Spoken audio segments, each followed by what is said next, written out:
मूर्छित सुग्रीवांगद भीषण गवाक्ष गए नल। आज जो बड़े बड़े योद्धा थे राम की सेना के, अंगद, सुग्रीव, नल, नील, गवाक्ष, ये सारे मूर्छित हो गए। वारित सौमित्र भल्लपति अगणित मल्ल रोध। सुमित्रानंदन लक्ष्मण, भल्लपति जामवंत,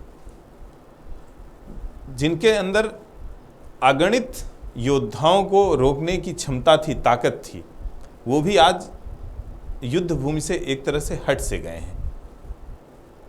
उद्गीरित वन्य भीम पर्वत, गर्जित प्रलयाब्ध क्षुब्ध, हनुमत केवल प्रबोध।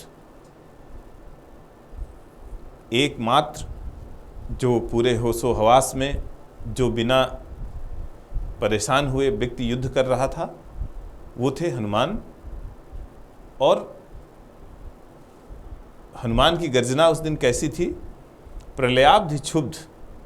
जैसे प्रलय काल में समुद्र क्षुब्ध हो जाता है, मतलब बाढ़ सी समुद्र में जब प्रलय काल में आती है तो जो आवाज़ उस समय होती है, उस तरह की आवाज़ करते हुए केवल हनुमान ऐसे थे जो आज पूरे होशो हवास में युद्ध कर रहे थे। उद्गीरित वन्य भीम पर्वत कपिचतुः प्रहर। उनकी नेत्रों से आग निकल रही थी। भीम पर्वत की तरह, एक विशाल पर्वत की तरह उस योद्धा ने, उस कपि ने, हनुमान ने चारों प्रहर तक युद्ध किया। जानकी भीरु उर आशा भर रावण संबर।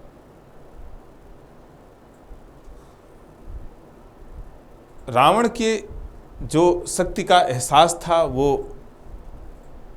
जानकी के मन में भी था, सीता के मन में भी था, इसीलिए वो डर रही थी। लेकिन उनके हृदय में जो आशा का संचार है, जो आशा उत्पन्न हो रही थी, वो हनुमान के युद्ध करने के तरीके से, हनुमान के युद्ध कौशल से उनके हृदय में एक उम्मीद थी कि अभी राम युद्ध जीत सकते हैं। लौटे युग दल। अब जब चारों प्रहर का युद्ध हो गया तो दोनों तरह के जो योद्धा थे, रावण की तरफ के भी और राम की तरफ के भी, वो अपने अपने शिविर की तरफ लौट पड़े।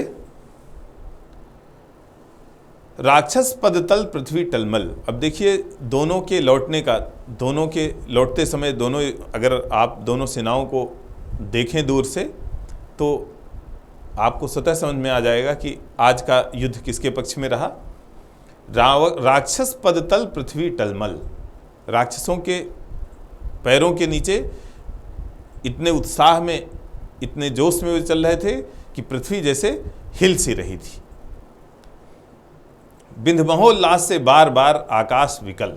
और उनके उल्लास से, उनके जो एक कोलाहल होता है, जो चिल्लाना होता है, उससे आकाश भी विकल था। आसमान में इतना शोर हो रहा था, इतना आवाज जा रही थी कि आकाश आज विकल सा महसूस कर रहा था।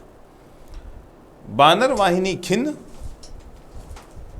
जो वानरों का दल था वो आज खिन्न था, दुखी सा था, क्योंकि आज उनकी युद्ध में जीत नहीं हुई। लख निज पति चरण चिन्ह। सिर नीचा किए हुए जो सेनापति थे, उनके पीछे हर सेनापति के योद्धाओं की, सैनिकों की टुकड़ी चल रही थी, उसके चरण चिन्हों की तरफ देखते हुए, अर्थात सिर नीचा किए हुए चल रहे थे। चल रही शिविर की ओर स्थविर दल ज्यों विभिन्न। शिविर की तरह इस तरह चल रहे थे जैसे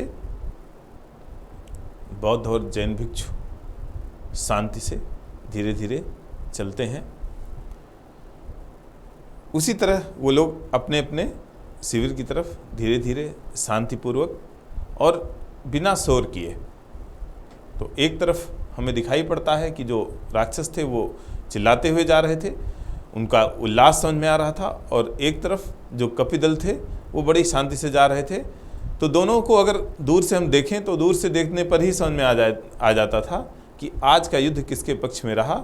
और आज के युद्ध में किसकी हार हुई। धन्यवाद।